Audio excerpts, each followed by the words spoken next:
emergency for the first time in about... This is Jim, and Receiving this message. We are Ken Jennings and John Roderick. We speak to you from our present, which we can only assume is your distant past, the turbulent time that was the early 21st century. Fearing the great cataclysm that will surely befall our civilization, we began this monumental reference of strange and obscure human knowledge. These recordings represent our attempt to compile and preserve wonders and esoterica that would otherwise be lost. So whether you're listening from an advanced civilization or have just reinvented the technology to decrypt our transmissions, this is our legacy to you. This is our time capsule. This is the Omnibus.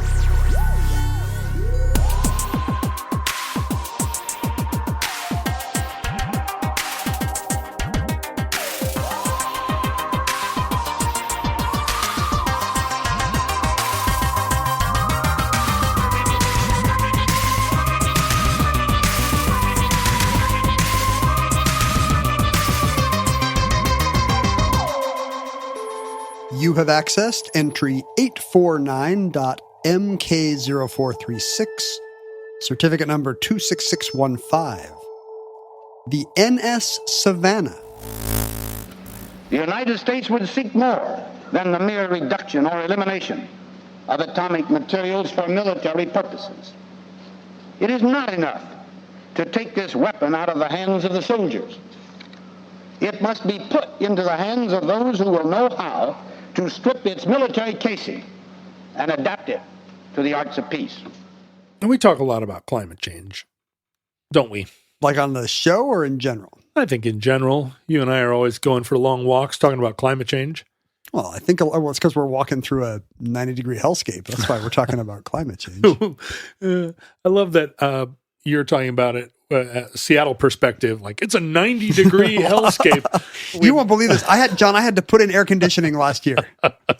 We've got listeners. It's 117 degrees right now. I got back from Japan last week, and they always have hot, muggy summers, but I think this was unusual. The day we left, they're a great band, by the way. Hot Muggy Summers. Hot Muggy Summers. Is it a Japanese group like Shonen Knife? No, it's actually it's an Elephant Six band from Ruston, Louisiana. That's exactly right. You got there before I did. I was on our last day there. It was 100 degrees in Tokyo, and I look at my phone app and it says real feel 108 in the shade. Real feel. I guess they take humidity into account. I'll give you a real feel. Yeah, that's what I said to my phone weather app. 108 in the shade and 118 in the sun. 108 in the shade is something my dad used to say on the way on his CB radio. Well, you really don't want 108 in the shade, particularly when you're trying to lead two teens through the cultural wonders of Japan. Oh my God, I bet they were grousing. They loved it. These Seattle kids, they can't handle any temperature fluctuation. I know. Like it gets below 55 or above 75, and they're like, I don't want to do it. Can I call a doctor? Yeah. Yeah, climate change. Concerning. Climate change. Yeah, I got a text last night from a friend in California, and they were like, "Oh, I just can't. Ugh. How are you?" And I was like, 75, and the light breeze off the water is how I am. Sorry to say. Although we're not immune to it. The forest fires haven't started yet. We, we used to worry about like the rising seas as being the big apocalyptic thing. But it turns out just everywhere being 120 degrees is worse than rising seas. That's pretty bad. Like it kills people. Well, and Canada burning every summer is a drag for us here in the United States. But it's got to be a drag in Canada. To be fair, it's got to be a drag in Canada as well. Okay. All right. I'm trying to use my cultural empathy. Yeah. If I were Canadian, what would I think about Canada burning? For the first time, you're worried about Canada. But, around the world, right? There are temperatures just uninhabitable temperatures. Hottest July on record. It just wound up as we were recording this. And I think maybe the hottest day on Earth record on average just kept getting broken all month. Yeah. And there was even a day down there in Death Valley where they were like, is it going to be 131 or whatever it is that is the line at which human beings can no longer successfully live. Do the pupfish they're live? down in the shade. They're 108 in the shade. Real feel for pupfish. Well, we're always trying to talk about potential solutions to the climate change problem. And by always, I mean Not very often, but sometimes you and I will sit and talk about. It does seem like that's where the conversation should be. It shouldn't be the nihilism and it shouldn't be the denialism. And even more than the activism, it should be like what do we, because we're at a point we can't fix it with human behavior. Like we're at a point where the fix will have to be technological. Yeah, not using your hairspray or whatever it is isn't going to do it anymore. Everybody getting a Prius isn't going to do it. Yeah, even if all fossil fuels went away tomorrow, the change is baked in. So the change is baked in. Like literally. What we need is baking the pupfish. What we need is solar-powered aircraft that have giant nets that collect dirty clouds and convert them into baking flour. The planes are also mirrored on the top, bouncing sunlight away from us. Bounce the sunlight. And onto Venus, say. Let's where beam it to Venus. Well, see, where's your sympathy for Venusians? Venerian climate change? They're up there like, why is it so hot? Why is Earth glowing more than usual? Why is there another sun in the sky? Real feel, 800 degrees. This sucks. Boo. I am somebody who believes in technological solutions. I know that is one of the types of people that certain climate change activists like to yell at. Yes. Because tech got us into this problem. Yeah. And it's never solved it's solved a few things. But it solved world hunger. I would say tech has a mixed track record. Sure. I mean, penicillin, yes. Twitter, no. New strains of rice, yes. Sure. The car, I don't know. Which way do you put the car? The car's a wash. It's bad on smoke, but it's good at going to the drive-in movies. Cute European street cars, good. Good. Bad American cars, bad. Parking lots full of big American cars, bad. Right. Ability to get very inexpensive polo shirts at your local Gap, I would say bad. No, well, not bad. All the kids in the sweatshops. Well, no, I was just going to say from a style standpoint. Oh.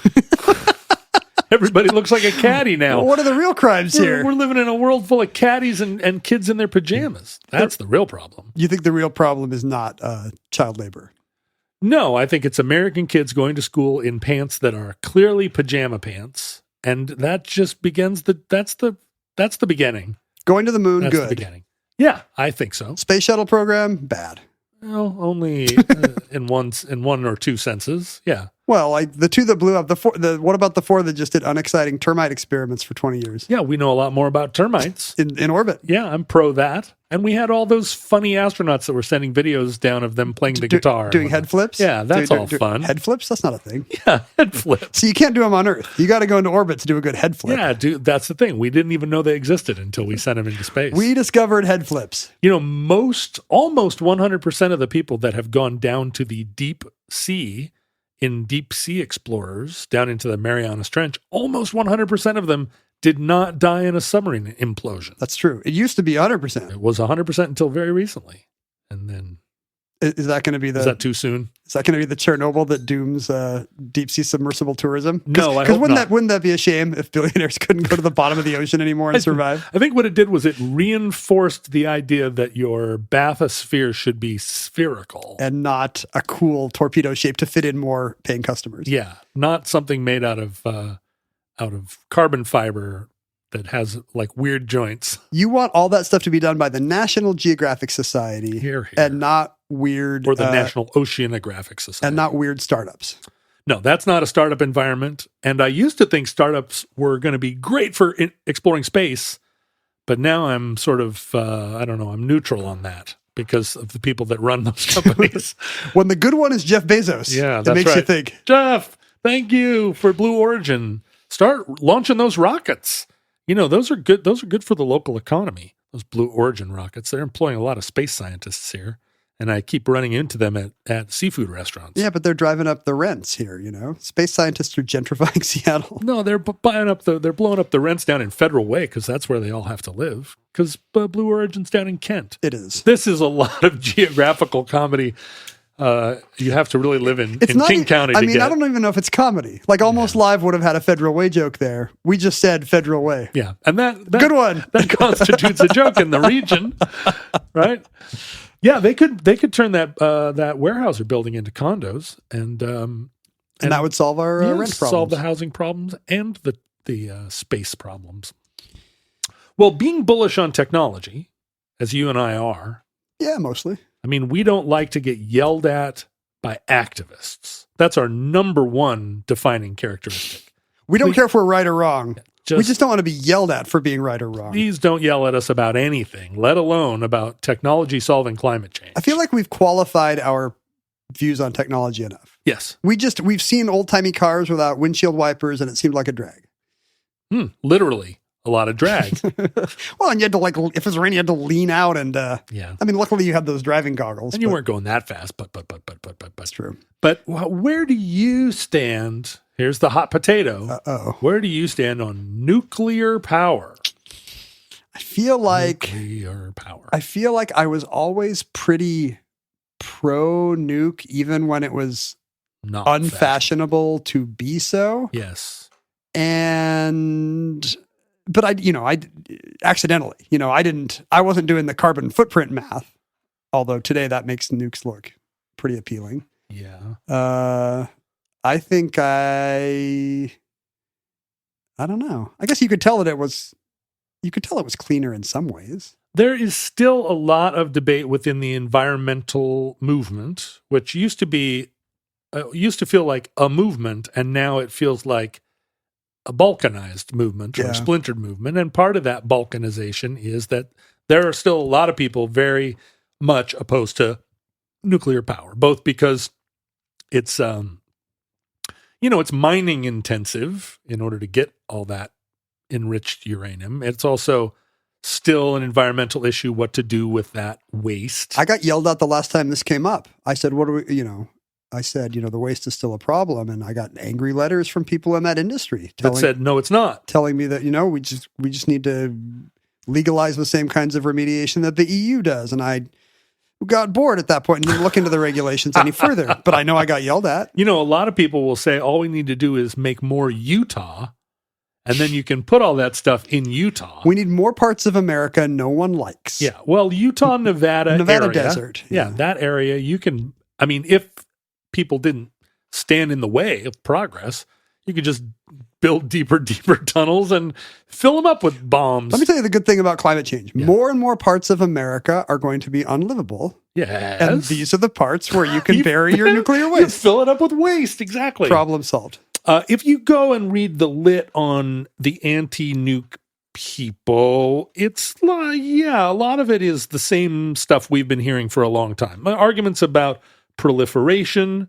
arguments about disposal of waste, and the fact that they're intrinsically unsafe in that if there's an accident, it can potentially be like an accident that's larger in scope. Yeah. The Fukushima or Chernobyl are worse than the worst things that could happen to an oil refinery. Although, there's a lot of now sort of anecdotal evidence, at least, that Chernobyl did not become an uninhabitable wasteland. The wolves there don't have 3 heads.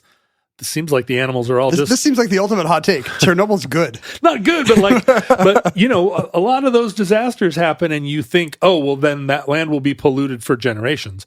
No one's living in that area, but the things that are living there seem to be. Seems like a real estate opportunity, John. You would think there would be like reports about a lot more 2-headed pigs. And it seems to be everyone is surprised. Like, we need the Ukraine war to end so that you and I can start selling condos. Well, there was all that laughter around the fact that the Russian soldiers went in there and dug a bunch of trenches. Yeah. And it was like, hey, there's a reason that we don't. I won't let my kids dig a hole at Gasworks Park. I think I know. Chernobyl might be a bridge too far. But nuclear power, it ebbs and flows. And we're now living in a time that's kind of there's so little nuclear power industry, or rather, there's exponentially less nuclear power than there might have been in alternate universe America. Yeah.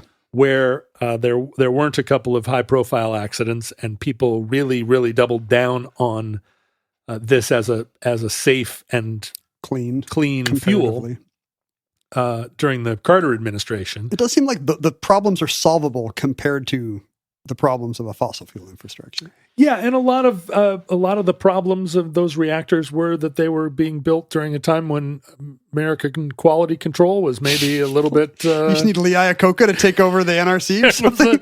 There were a lot of people, dozing. Like, do you think about you watched that Chernobyl show? Yeah, that was amazing show, and human error, right? In a lot of these cases, both human error in the initial engineering.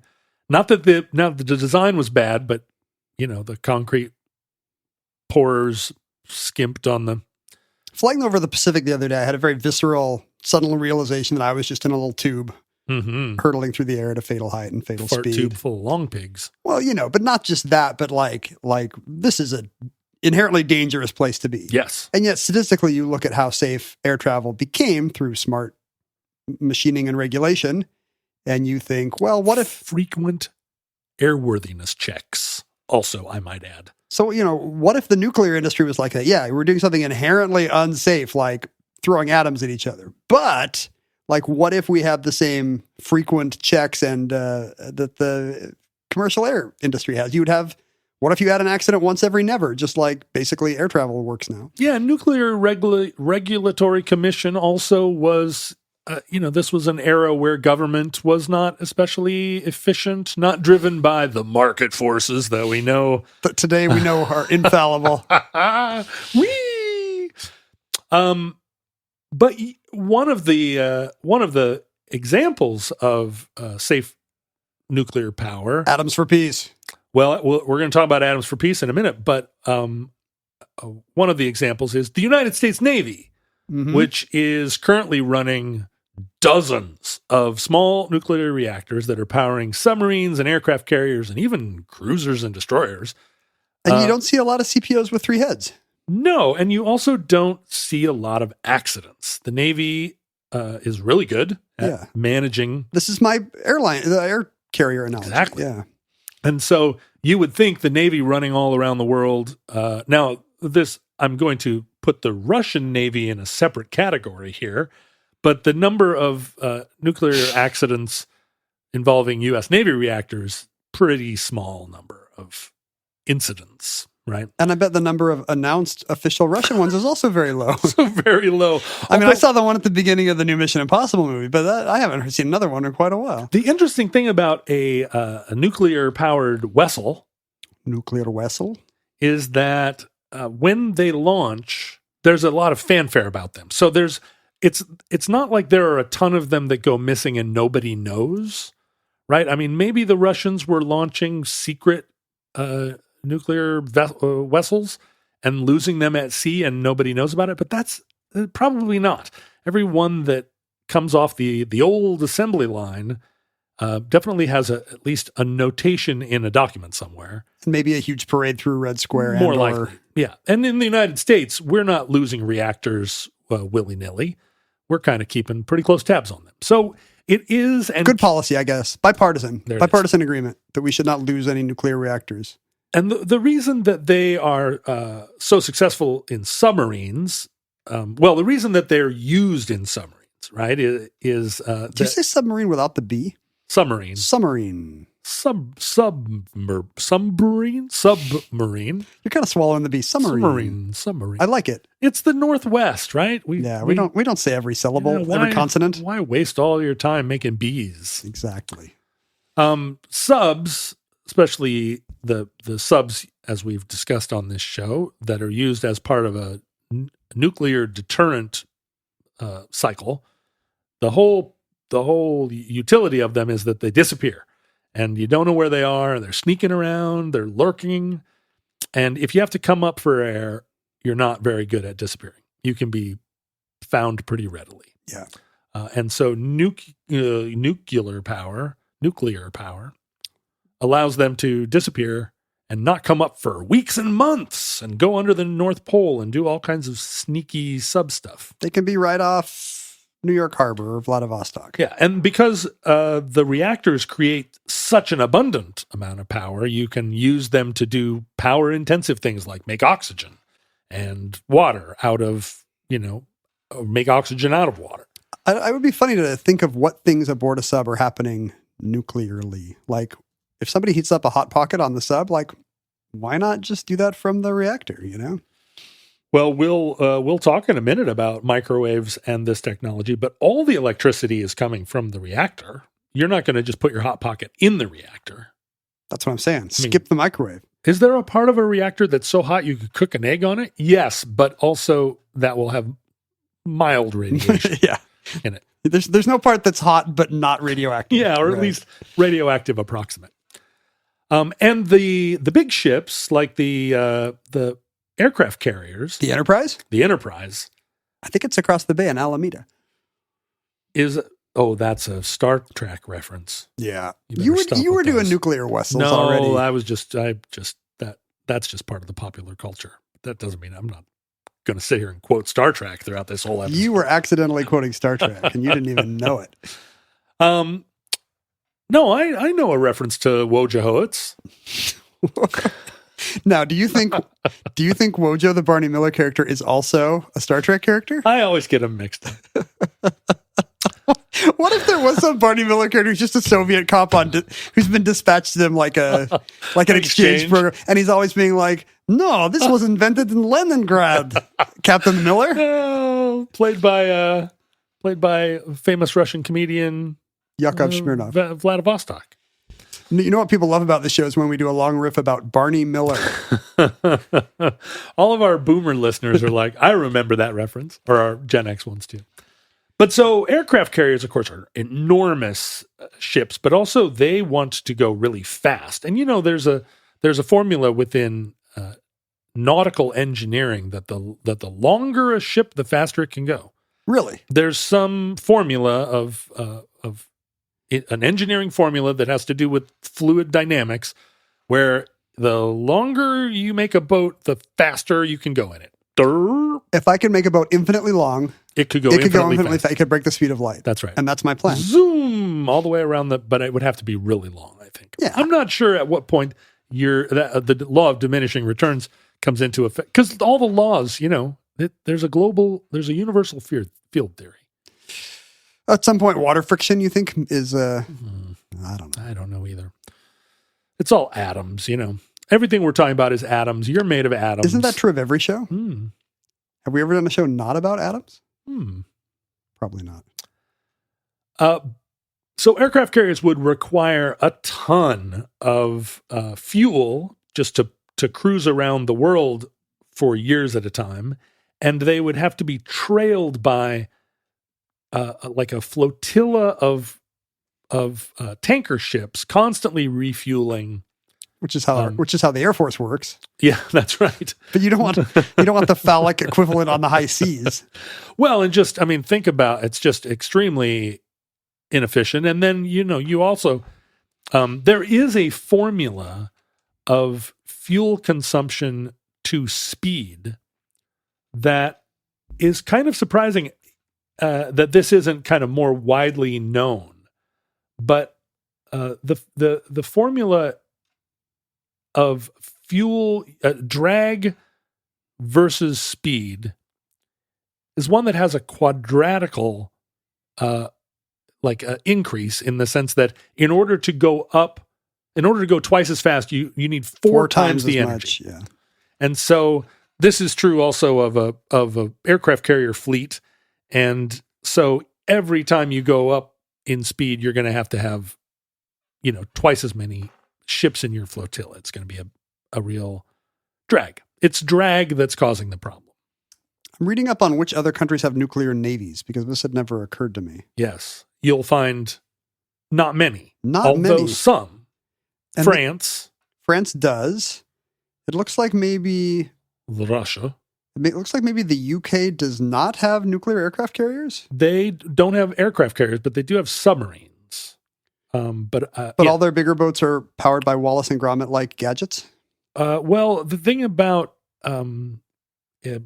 British aircraft carriers is that they're not the same as ours. No one in the world is making aircraft carriers like ours. Yeah. So they're like USA. That's what the Harrier was all about, like a jet that could kind of don't have a runway. Yeah, it could kind of go. It goes off a ramp.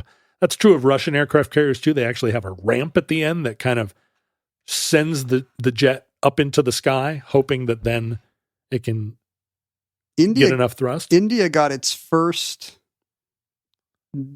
native nuclear-powered submarine just in the last decade or so. Yeah, isn't that exciting? And China is working on all of these things, but to run a proper American-sized aircraft carrier is a very expensive operation. And you got to fill it with airplanes. There's too. an argument that maybe even America should not be paying that much, let alone all of the ones. Let that we alone, have. Argentina or whatever.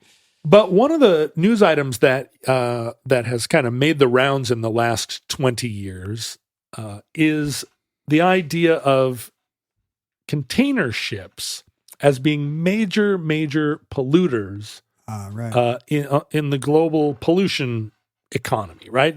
In the last 30 years, the rise of container shipping, which we've touched on in quite a few episodes of Omnibus, and I've really been intending to do like just a specific sort of container shipping episode. But I don't want my episodes to always be the boring ones or the ones that are dealing with Cold War politics, ships, and nuclear power. This one. I just can't stay away.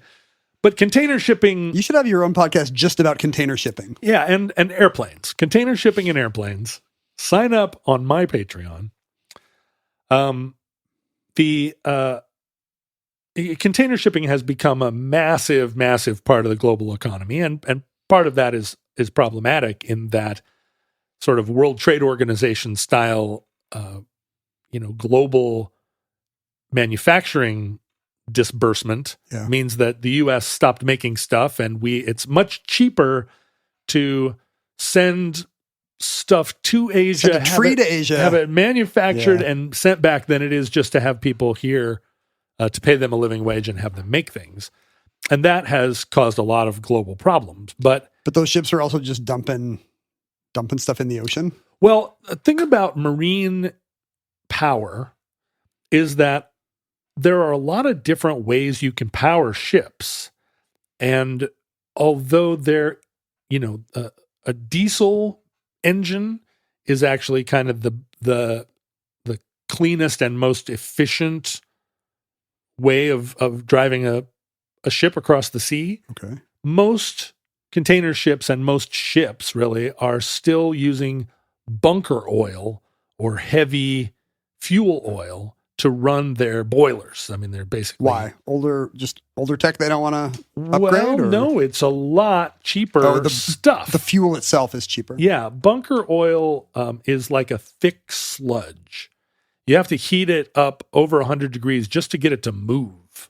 It's like heavy molasses. That's nice for carrying. Yeah. Like what if we wanted to gas up your car and you could just get a handful of gas instead of one of those little orange containers? Yeah, right. I mean, I got to gas up my car. It's like a schmoo. Yeah, you pick up a schmoo of unleaded. Yeah, like a little oily schmoo. Exactly. Yeah. And that is that's an old technology. The thing is that bunker oil or heavy fuel oil is 30% cheaper than any other kind of fuel. And there are grades of fuel like there are at your local gas station, and every one of them requires another iteration of refining. Does it burn real dirty for the most part? Oh yeah. Okay. Oh yeah. Heavy fuel oil is bad. And a lot of these fuels are very sulfuric. Now, when we talk about climate change, sulfur is a bad agent, but really it's not a greenhouse gas, right? It's not, right? Okay. Carbon. It just makes acid rain or something. Yeah, it's gross. And we've done a lot of work to remove sulfur from fuel. But, carbon dioxide and carbon monoxide, fight the real enemy, are much more responsible for greenhouse effects than sulfur. And the thing about sulfur in fuel is that when we talk about the polluting of the cross global shipping industry, a lot of the more sensationalist statistics are based in a kind of sulfur measuring economy. I'm speaking specifically about a maybe like a thought experiment that was suggested by a scientist by the name of Dr. James Corbett. In 2009, he was widely quoted saying that 15 container ships put as much pollution into the air as every car on Earth. I've heard this kind of scare stuff before. 750 million cars are not making as much pollution as 15 ships. And that's true insofar as sulfur? Yes. What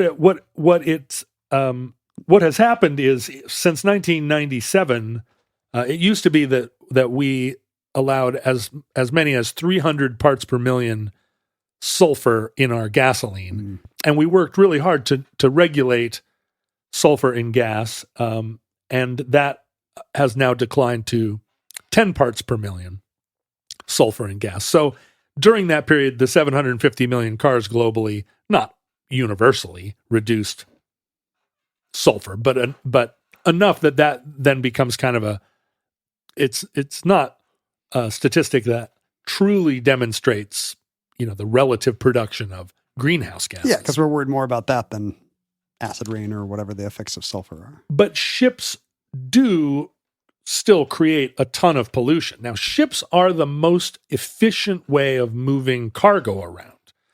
If you're going to move containers from New York to Seattle, it's probably cheaper and more efficient to do it via a ship, put them all on a boat, than it is to run them across the country, certainly in trucks, but even in trains. Yeah.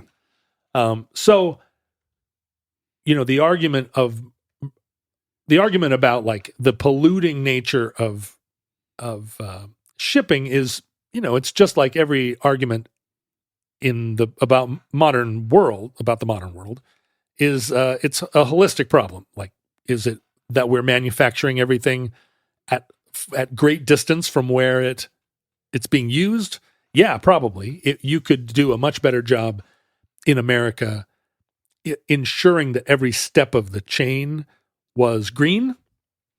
Going to some restaurant where everything was grown within 20 miles. Yeah, or even, there's now a new plant down in the South that's making denim on the old mills that were rescued from the Levi's mill plant, the white oak or white cone oak, some combination of white cone and oak. There was a plant in the Carolinas that made denim in America, and this wonderful denim that was part of the Levi's story, and the plant just closed because you can get denim made elsewhere. And of course, there's a whole subset of weirdos in the world that are really, really into denim enough that I'm sure it's weird that you know about this example. I only know about it from, reading about it sidebar in Denim Weekly. But some entrepreneurs bought all those mills, all those looms, and have moved them down to Alabama or something, and are opening a new denim plant. And apparently making denim creates a lot of waste and pollution.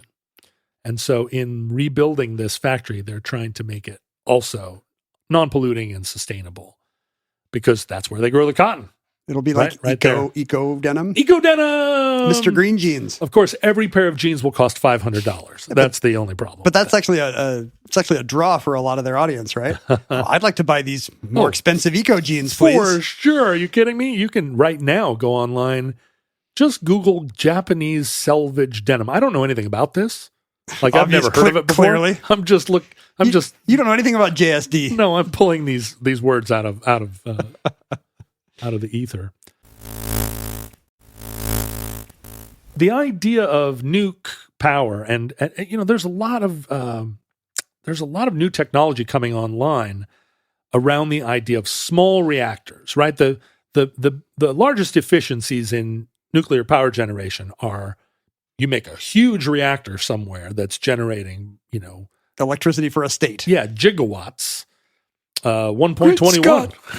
And then you're utilizing the power grid, right? And power grid dynamics and power grid flow. That's a huge industry. And putting big nuke plants in centralized locations and then sending that power out to everywhere is kind of the model.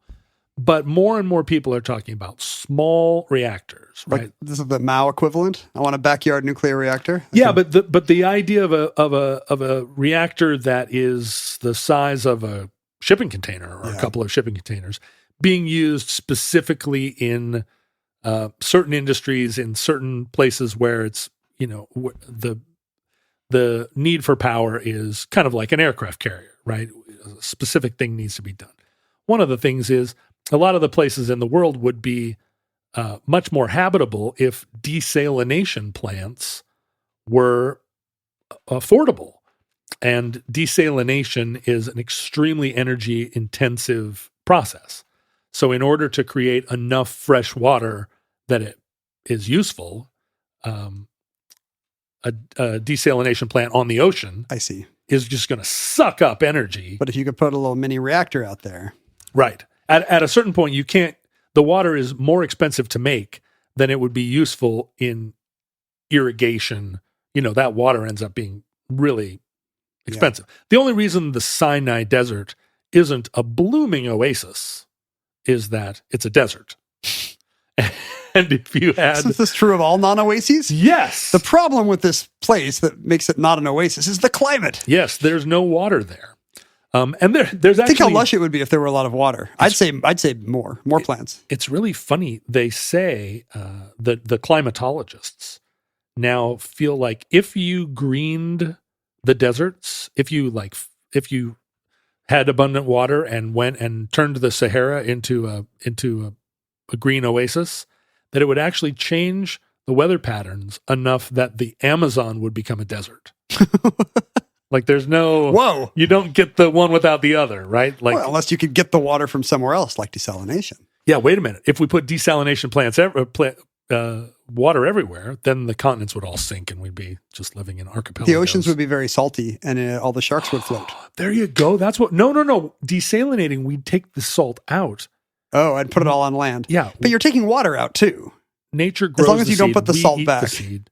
You're saying you take the water out and put the salt. I'm saying you take the water out and put the salt back. You're saying, why not? We'll use some of the water, but we'll just keep the salt. Pull the salt out, send it to Venus. The white salt increases the albedo of the Earth, increasing temperatures reflecting more sunlight back into space. There you go. Heating up Venus. But it's just the salt will solve climate change. We'll just turn a whole part of the Sahara just bright white, and it'll reflect all the sun back to space and temperatures will decline. Perfect. We've solved it all. And all it took was common table salt. Now, the idea of civilian reactors as a kind of, not just anti-pollution, in fact, not at all anti-pollution, but as a kind of future technology, like exciting futurescape. Yeah, jetpack stuff. Was really an Eisenhower administration promotion. Eisenhower was very conscious of he was president during the dawn of the arms race, and secrecy really dominated the kind of organizations around the technology. It was all very top secret stuff. And Eisenhower, being a man of the people, recognized that all of this secrecy was kind of toxic. It was creating in the country, a lot of fear because nobody knew anything about all they knew was Hiroshima and Nagasaki, and which Eisenhower was against, by the way. Yeah. I've been, having visited the Peace Garden in Hiroshima a couple of weeks ago, I've been doing a lot of reading. And Eisenhower was like, yeah, we didn't have to do that. It was a terrible idea. Yeah. I mean, he was nucleo-skeptic, I guess. Eisenhower, I think, I'm not new at saying that Eisenhower kind of is due maybe he should be on the money. A little bit more reflection on his, because, it was very popular in the 90s and 80s to say, he was the one that was against the military industrial complex. It was Eisenhower that was the, Yeah. I don't know why I'm doing a Ted Baxter voice. But Ted Baxter always hated the military industrial complex. I don't know, Mary. But Eisenhower and a kind of State Department group said, we need to start talking about nuclear energy as a way of both demystifying it and getting public buy-in on the idea of using nukes both to counter the Soviets, I'm sure that's a big part of a it. big part of it, but also to promote the American century, right? We're the ones that brought this online. This is the power source of tomorrow. We don't want to be the ones who are left behind. Well, and we're the ones that are going to spread it around the world. So, and you mentioned this earlier in the show, the Atoms for Peace initiative was an Eisenhower era attempt to be the Johnny Appleseed of nuclear energy. And we actually, Big plot point in Oppenheimer, how much you share with your allies. is that right? Yeah. You haven't seen it. No, I haven't yet. Oppenheimer plays a role in this story just in the sense that he was part of this initiative in the Eisenhower administration. But And he was in favor of more allied sharing, I think. Yeah, we're the ones here in the United States that built the first civilian nuclear reactors in such dependable allied countries as Pakistan and Iran and Israel. And so it was really the United States trying to say, like, no, nuclear power. And we did end up proliferating nukes in a way that maybe later, to some degree, we regretted. Do you think at the time there was utopian thinking, like this is the new clean energy? We will make, if our allies are prosperous, then not, we don't just win the Cold War, but humanity wins? For sure. I mean, you're talking about flying cars. Yeah. And that was not just a part of the a part of the like science fiction dialogue, but it was part of the emotional management of the mid-century. This is how we're going to the issue then wasn't climate change. The issue then was there'd been 150 plus years of experiments with fascism, and so there was a lot of real desire to replace the fascist impulse with the democratic one. And how do you advertise that? What are the benefits? I mean, the fascist argument is that life is ordered and without chaos. Yeah. And the democratic impulse is no, where there's freedom to be you and me, and prosperity. And if that comes with cheap, abundant power. Cheap power is the secret to prosperity, because the more aluminum you can process, the more cans of pop you can have at cheap prices, the more you can have your T-shirts made in China, really. I mean, it could get cheap enough that you could just end capitalism, but I'm sure. How are you going to do that? I'm sure Eisenhower wasn't thinking that far ahead. How are you going to keep them down on the farm? Post-scarcity society, baby. That's if right. Everybody can make their own aluminum in their home with a cold fusion machine. You know, and it should be said that also during this period, under Eisenhower, we went from having 1,000 nuclear bombs to 20,000 nuclear bombs. But as part of this, Eisenhower specifically said, look, we need a nuclear-powered cargo ship. Just one? Well, as a demonstration. It's like a floor model. Yeah, this is a thing we should build that we then tour the world and show off our technology. It's like a model home. Yeah, exactly. Move on in. Exactly. And so he says he commissions a ship that's going to be a technology showplace, that's going to be a goodwill ambassador for the Atoms for Peace initiative, and also, you know, it's like Radio Free America. It's going to tour the world, and everybody's going to kind of come on board, tour around. It's like taking Khrushchev to the World's Fair. I mean, imagine a world of John Roderick's where everyone is just blown away by a new kind of cargo ship. Yeah, just like, whoa. Well, let's abandon our previous form of government. Look at this. What? This one doesn't use any bunker fuel. And so they set about building this ship, and at great expense. It probably cost $400 million in today's money. I mean, there's already nuclear vessels in our Navy, right? We There didn't are do this this time. first. That's like right. Enterprise and maybe Nautilus or whatever. And this wasn't the first nuclear-powered civilian vessel. The Russians beat us to it, just as they beat us to Again. space. And what they built was a nuclear-powered icebreaker, because that's a big part of the Russian attempt to be, That's really their whole vibe. it's their vibe, right? Like We don't have good ocean access if we don't have icebreakers. They don't have any tropical ports, and so icebreakers are big. And still, in the Russian fleet, nuke icebreakers are still, I think, at the present moment, some of the very few nuclear-powered civilian ships. Well, again, climate change is going to solve this problem too. There you go. That's right. There won't be any ice up there. It'll be tropical beaches all across the north. Look out for the Soviets. So they commissioned this ship, the NS Savannah, the nuclear ship Savannah. And is NS a prefix we actually use? Or we don't, because there aren't any nuclear ships. But, so they just invented this, yes. like, because it's part of the branding of it. Yeah. Like they're trying to sell a new iPhone or something. It's a USS, except it's an NS. Because a normal civilian ship, would it even have a prefix? It would be the SS. SS, the right? SS Titanic or the... And the first SS, nothing to do with its source of power, right? I mean, at some point, were they steamships? Yeah, in fact, most of these bunker oil ships that still sail the ocean are steamships. I mean, the oil is being burned to power a steam engine. They're not diesel engines. I guess it makes sense because that is the origin of the SS. It is a steamship. Steamship. And the Savannah was the first steamship to cross the Atlantic Ocean. The original Savannah, the namesake Savannah. I see. So this is like hearkening back to another pioneering vessel. Yes. The early 1800s, the Savannah made that journey. And then, this is the one it's the new Savannah. It's just like naming the USS Enterprise. Right. The Enterprise. So the Savannah serves a lot of masters.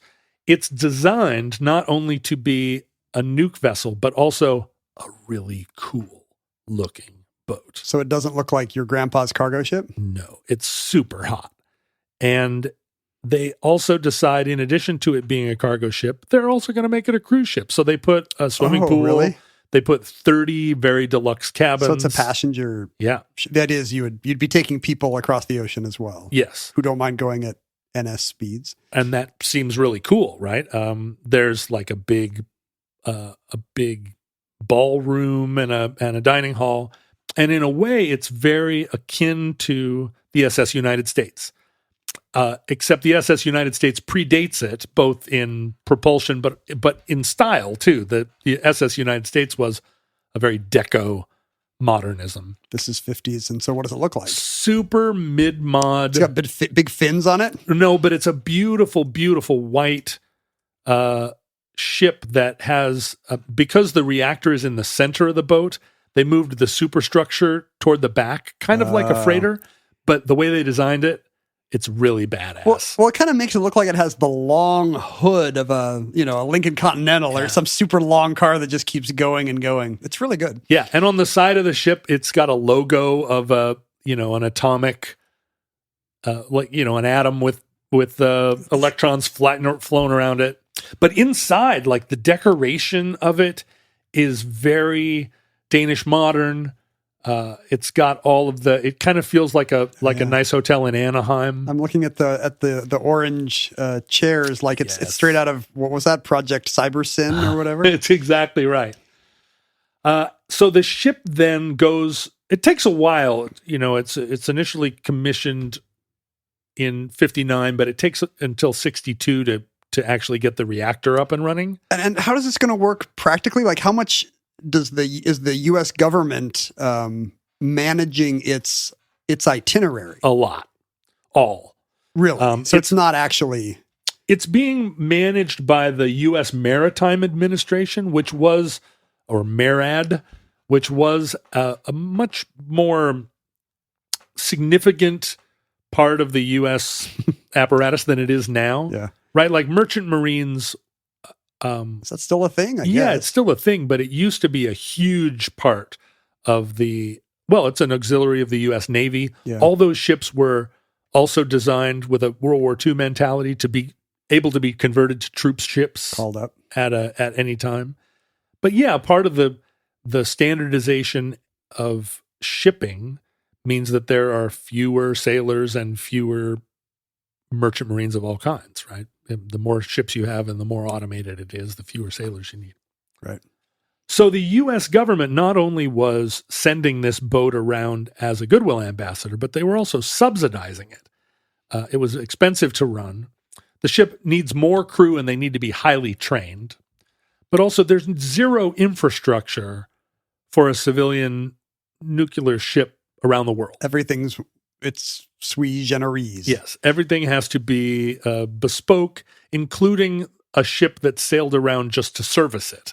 Oh, really? Because on its early tours, it had all this water that was part of the cooling, and that water is mildly radioactive, not terribly radioactive, and they were just dumping it overboard. Don't tell the guests on the shuffleboard court. Which is fine in the sense of it being out in the ocean, but eventually it was like, you know what, that's not fine. And so they had another ship that sailed with it that took its bad water.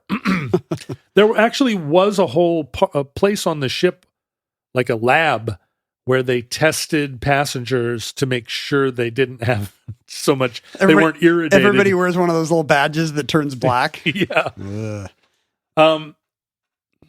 But the ship went and really made a grand tour of the world. In fact, on one of its first voyages, the first thing it did was sail down to Savannah so everybody could honk and wave. And then it went through the Panama Canal and came to Seattle for the World's Fair. Oh, wow. And it parked here, and it was one of the many displays that people visiting the fair could go down and tour the ship. I never thought about ships at the waterfront being part of the fair, but I guess it must have, yeah. Yeah. Well, and this would have been like a really dramatic and cool looking boat that perfectly dovetailed with the message of Century 21. Kennedy, New Frontier stuff. But then off it went. And in the course of its its life in the mid-60s, it visited 45 countries around the world and had 1.5 million people come tour the boat. I thought you were going to say 1.5 million Instagram followers. It had 1.5 million different people that died of three-headedness as a result. But it was expensive to run, and a lot of this was that they're just changing the fuel. None of it was standardized. Everything had to be done specifically for this ship. It cost $2 million more than it was earning in container shipping and presumably passenger tickets.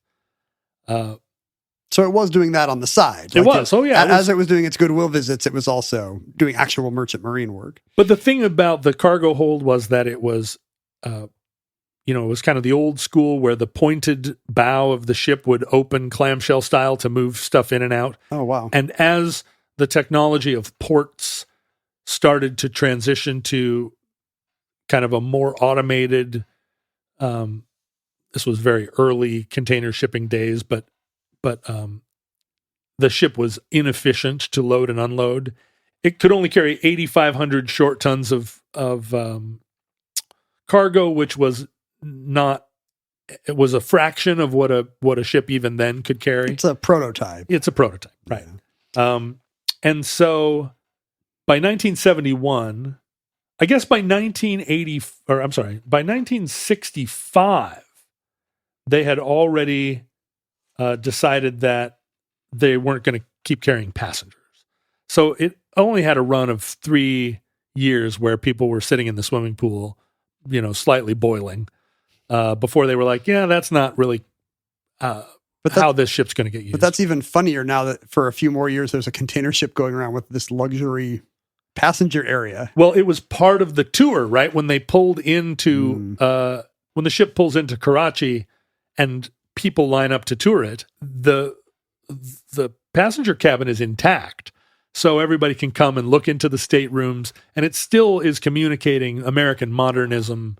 That's probably more fun to tour than any of the actual cargo decks. The rest of it's just stupid and boring. Yeah. But by 1971, it's clear that the ship is not an efficient way of doing any of this, and it's it has performed its function as a goodwill ambassador.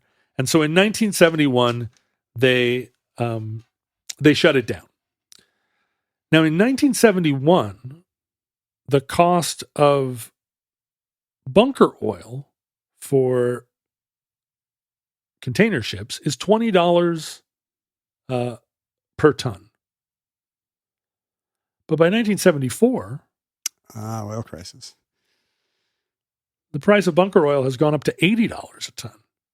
At which point, the NS Savannah actually would have been competitive, price-wise, with other container ships. Who could have predicted? Right. It's the old close the elementary school 4 years before there's a huge influx of new kindergartners. Right. Now, currently, looking at today's global 20 ports average, the cost of bunker fuel is 647 pounds, or 647 American dollars per metric ton. So inflation has gone up somewhat, but not 30 times. That's that's 100 times more. Right. Yeah, That's what I'm saying. It's a lot more expensive than it's outpacing inflation. Yeah. By vastly. But the nuclear powered ship did not ever catch on globally. After the Savannah was decommissioned, there never really was any attempt to build a nuclear-powered civilian fleet globally, even as shipping blew up. Why not? Well, concurrent decline in the prestige of nuclear? That's part of it. It's a classic example of the startup cost of a thing being perceived as prohibitively expensive to ever convince an entire industry that the ultimate savings would pay for all the infrastructure costs up that would be necessary up front. A lot of upfront costs. So, the global nuclear powered shipping world is almost entirely military and, really tight protocols, total secure environments, highly trained technical staff. Now, all of that technical staff, all of those nuclear rated sailors, when they rotate out of the Navy, they have this very specialized skill set that's highly prized within the armed forces. To be a nuke tech is a big deal. But there aren't a ton of civilian jobs. If you get out of the Air Force, you can go fly for Alaska Airlines. But what do you do if you get out of the Navy and you're like a petty officer who's been running a reactor? Jimmy Carter became president, but there you go. What do the rest of them do? What do the rest of them do? They can't all teach Sunday school. They're all greeters at Walmart. No. But there never was a kind of critical mass of thinking that said, and a lot of it was a result of precisely during that energy crisis era, it was also peak suspicion about nuclear power, specifically as a movement from the environmentalist standpoint, right? This is a dangerous source of power. It's not necessary. It's not safe. And shipping especially kind of felt like an unregulated, if we had a Chernobyl out at sea, if you had a Chernobyl in a port, if a ship was in New York Harbor and had an accident, it could be really, really devastating. And it seemed, and even now in the popular imagination, you don't say, oh, there are reactors in submarines everywhere you look. There's one in New York Harbor right now, I bet, that we don't know about. And we trust, to whatever degree we trust the military, that those things are not dangerous. It looks like maybe 3 to 4% of the greenhouse gas emissions is shipping. Container shipping. And increasingly within shipping, there is a considerable movement away from bunker fuel and into better fuels. There are a lot of different kinds of fuel. There's heavy fuel oil, and then there's marine diesel oil, which is very low sulfur stuff. Sulfur isn't obviously the only problem, but then there's ultra low sulfur fuel, which is called marine gas oil. And I really want to say, is it a gas? Is it an oil? Figure it out. But then there's also liquid natural gas as a potential fuel source for shipping. And then, who knows what the future of biofuel is. But shipping is very aware of itself as a polluter. Maersk, which is the big Danish shipping company, has pledged, initially they pledged to be carbon neutral by 2040, and then actually on their own, under their own auspices, moved that date up to 2030, 2030. Presumably because they're on pace. I mean, they think they can, they think they see a path. Yeah, and their shipping is working to, 3% of global greenhouse gas, that's also basically what aviation contributes. Yeah. So aviation also tremendously polluting. Now, what that means, of course, is that 90% of emissions are coming from somewhere else, Just mostly us. power plants. No. Coal-burning power plants around the world. Well, yeah. I mean, by us, I just meant Human beings? people lighting their homes. Yeah. Yeah. Well, and the rise of China as a industrial, it's another thing about the cheap polo shirts is that the countries that are making those things are dumping their plastic in the ocean. Powered by dirty coal. Yeah, and using the worst kind of coal. But it's possible that renewables are, just in a broader philosophical sense, that renewables like, wind and solar are, are advancing so fast that nuclear might have missed its moment. Well, it's really hard to exactly say what, because battery technology needs to also be increasing at an exponential rate. And batteries, all of a sudden, were dependent on certain, rare earths metals, that then, mean that Chile and Russia are the countries that have a monopoly on these things. I mean, all this technology, you and I both technology boosters, and it is a sort of race to the finish. The regenerative or the true environmentalists do want to believe that it's going to be solar and wind. We thought for a long time it was hydro until we realized how destructive that was in ecosystems. Yeah. We still up here in Washington leave all our lights on all the time because we have the dams that are just giving us basically free electricity.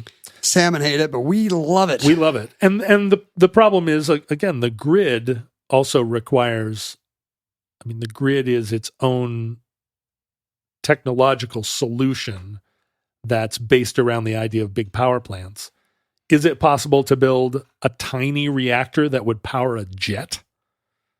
Is that a better fuel source than hydrogen? Or it does seem more likely than wind or solar for a jet, but maybe. Yeah, maybe it's hydrogen. Where are you going to get an electrical grid that's going to provide the electricity and how you're going to build batteries? I mean, there are electric airplanes now, and that's a very new and potentially like explosve field. Are you on a list? Explosive in a good way or bad way? Hopefully in a good way. Are you on a list to get one of these new electric hover cars? I just feel like the cord would be so long. Ha ha. And that concludes the NS Savannah, entry 849.MK0436, certificate number 26615, in the omnibus. As social media collapses around our heads, we used to do jokes about the obsolescence of social media, but I bet we didn't think it was going to happen in like 3 years. Boy, we sure didn't. We were like, oh yeah, when there's no more Twitter. To the degree that that still exists, you can find us at Omnibus Project, at Ken Jennings and not John Roderick at various places. Facebook, that's where the futurelings are congregating. Facebook, Reddit. Basically the whole internet is in decline, but as long as it exists, there will be futurelings making the best of it. You know where it's growing? It's growing on our Patreon, Ken. That's true. That's where the magic is. Mm-hmm. Go to patreon.com/omnibus project while you're at it. Just take 30 seconds right now while I'm talking. Take 30 seconds to see the amazing variety of perks and prizes available to those who support the show. Do it. Perks and prizes. To the tiniest degree. Like $1 a week gets you the best perk, which is the bonus show. Give us $5 a week. That's my suggestion. That would be, let's see, $25 a month. That gets you a pretty good benefits. I think does that get you to the t-shirt? I don't know. Check it out at patreon.com/omnibusproject. You can email us at theomnibusproject@gmail.com to complain about my understanding of nuclear waste, or send us things. Don't send us spent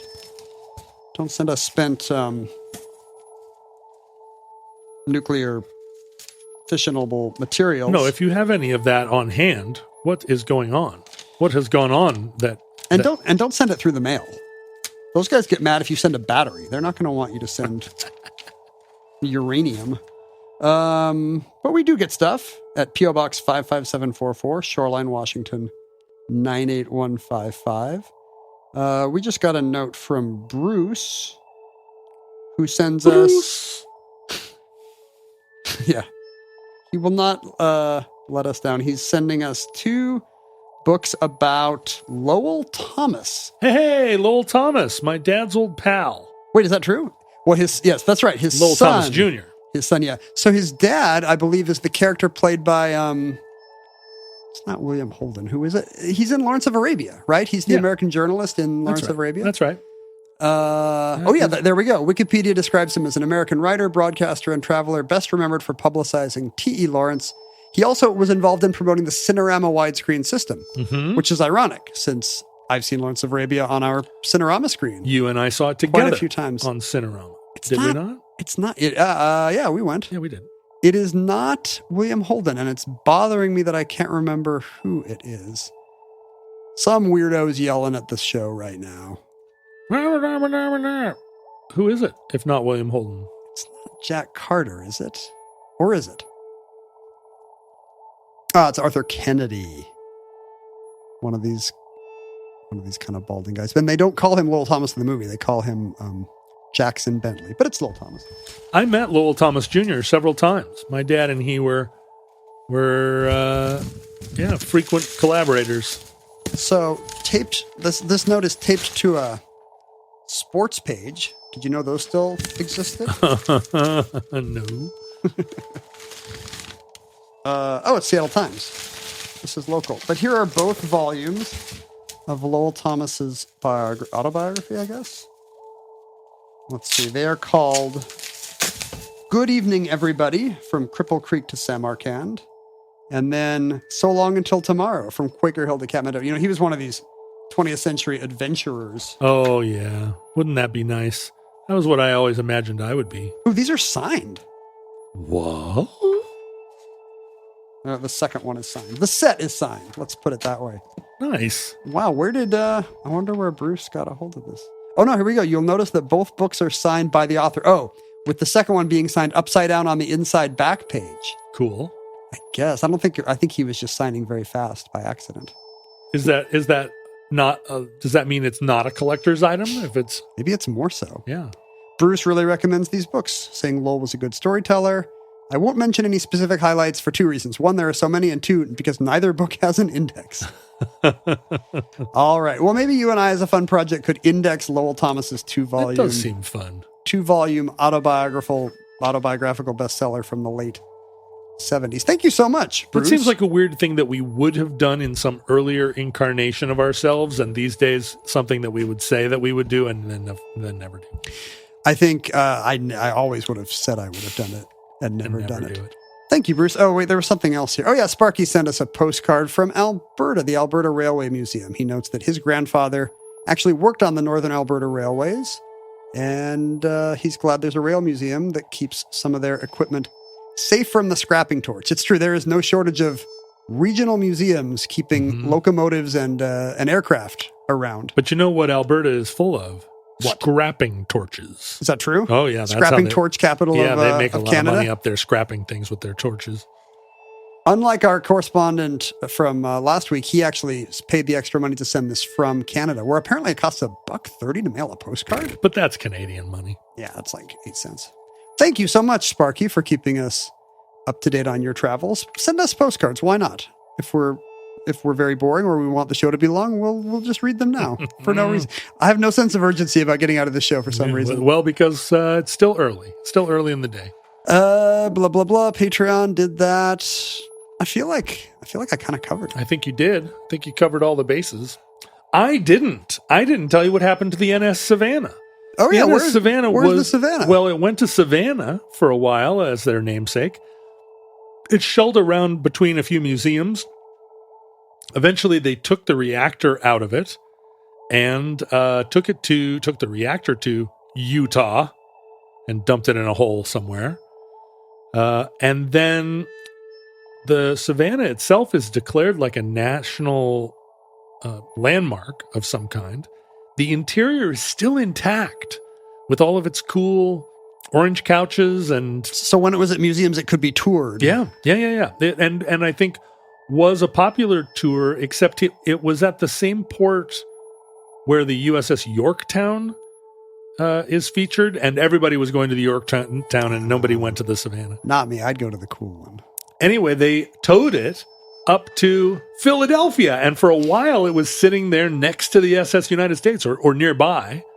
And then now it is in Baltimore, in the harbor in Baltimore, sitting in a dock. Someone that I kind of know that is like a urban spelunker actually sent me some pictures where the dock, although it has a sign that's like, keep out, the gate was open, and they just like... They didn't go aboard the ship. But they walked down and they were like, this is it. So it's there. And if you are in Baltimore, in the Baltimore area, we've had futurelings send us pictures of the SS United States that they realized from listening to the episode and then went and found. Yeah. So we encourage futurelings in the greater Baltimore, Washington, D.C. area to make a pilgrimage up to the port of Baltimore and take some pictures. Send us pictures or post them on the Futurelings page of the Savannah. But you can't go aboard anymore, is that right? No, but the idea is that it would be kind of like the SS United States. Yeah, that it would if they be, can get public funds. Yeah, or some billionaire decide to retrofit it. There are instances, there were a few other nuclear ships done as sort of experiments over the decades, usually other countries. And there were a couple that were actually converted to diesel and ply the seas. So maybe you take all the irradiated stuff out, put a biodiesel motor in there, and make it a super yacht. Corn farmers would be delighted. And you'd be shipping. Maybe you'd be breaking Russian blockades, taking your grain to market. But so it's there. It's still there, and it's still intact. And so far, I haven't found any ashtrays on eBay. So it's a good sign. It lives. Futurelings, from our vantage point in your distant past, we have no idea how long our civilization survived, but we hope and pray that the catastrophe we fear may never come. If the worst comes soon, this recording, like all our recordings, may have been our final word. But if Providence allows, we wish you many goods and cheese. And/or cheese. And an almost complete lack of nuclear poisoning. And hope to be back with you soon for another entry in the Omnibus.